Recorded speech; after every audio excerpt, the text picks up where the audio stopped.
पंतप्रधान नरेंद्र मोदी थोड्याच वेळात कॅबिनेट कमिटी ऑन सिक्युरिटी म्हणजेच सीसीएसची तातडीची बैठक घेणार आहेत। तमिळनाडू दौऱ्यावरून परतल्यानंतर रात्री 9:30 नंतर सीसीएसची बैठक होणार आहे। पश्चिम आशियातील वेगाने बदलणाऱ्या परिस्थितीच्या पार्श्वभूमीवर मोदी उच्चस्तरीय आढावा बैठक घेणार असल्याचं कळतं आहे। तर याच संदर्भात ताजे अपडेट देत आहेत आपल्या प्रतिनिधी उर्वशी खोणा। उर्वशी, 9:30ला बैठकीला सुरुवात होईल।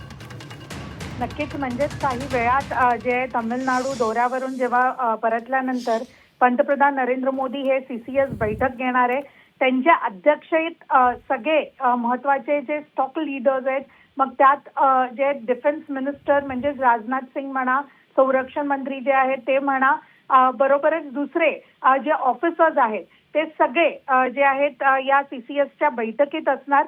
पश्चिम एशियामध्ये ज्या प्रकाराने आता सध्या एक परिस्थिती निर्माण झाली आहे त्या पार्श्वभूमीवरती ही बैठक असणार आहे आणि भारताचं स्टँड काय असणार आहे तेही क्लिअर होणार आहे। काहीच दिवसापूर्वी इस्रायलला जाऊन आले आहेत पंतप्रधान नरेंद्र मोदी। त्यानंतर ज्या प्रकारची स्थिती वेगळी जी आहे ते परिस्थिती निर्माण झाली आहे, त्यानंतर आता भारताचं स्टँड काय आहे त्यावरती सगळ्यांचं लक्ष आहे। आणि या सीसीएसच्या बैठकीनंतर काय नेमकं पंतप्रधान नरेंद्र मोदी हे इन्स्ट्रक्शन देतात त्यावरती ही लक्ष आहे। कारण की ऑपरेशन सिंदूरच्या दरम्यान पण सीसीएसच्या बैठकीनंतरच पंतप्रधान नरेंद्र मोदी यांनी सगळ्या आर्मी, नेव्ही आणि सगळ्या तिन्ही सेनांना एक इन्स्ट्रक्शन दिलेलं। तसंच आता कोणतं इन्स्ट्रक्शन आहे का, कारण की वेस्ट एशियाची क्रायसिस ज्या प्रकाराने सुरू आहे त्यात भारताने आपलं स्टँड अजूनपर्यंत क्लिअर केलं नाहीये आणि तसंच खूप भारतीय सगळ्या या क्रायसिसच्या कंट्रीजमध्ये अडकलेले आहेत।